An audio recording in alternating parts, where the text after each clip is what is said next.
Terveys, jos mehtien mies tiedä. Pitkästä aikaa videota, mutta tää on tämmönen niinku esittelyvideo. Katsotaanpas mitäs täältä löytyy. Mikähän tää on? Mistähän niinku tääkin tuli? Tää niinku tuli tuossa aamupäivän jälkeen. Löytyi tuosta puukannon vierestä. Tuolta puukannon vierestä löytyi, kun me tuli heräsin, niin tämmönen löytyi. Sieltä niin. Joku PCE 125 vaihe. Opo 4 vaihteinen. Ihan hyvä. Aha. Löytyy ihan pikakaasuukin. Hyvä. Niin. Joo, mitäs tässä? Mikäs 22 millinen kaasari on tässä? Longi-moottori. Joku, mikä tuossa lukee?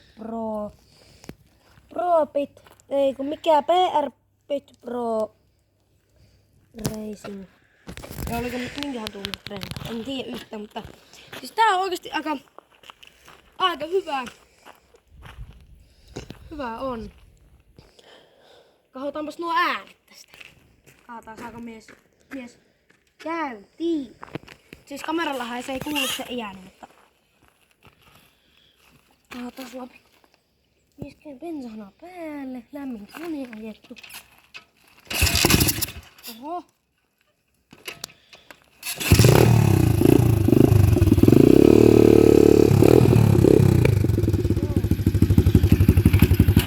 Joo.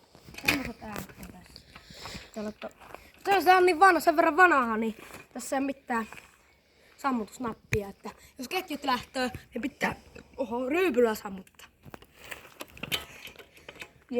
Joo, sitten siinä on soundcheck, niin nähdään jossain vaiheessa tänään vielä testailun parissa, että miten tää oikein kulkee.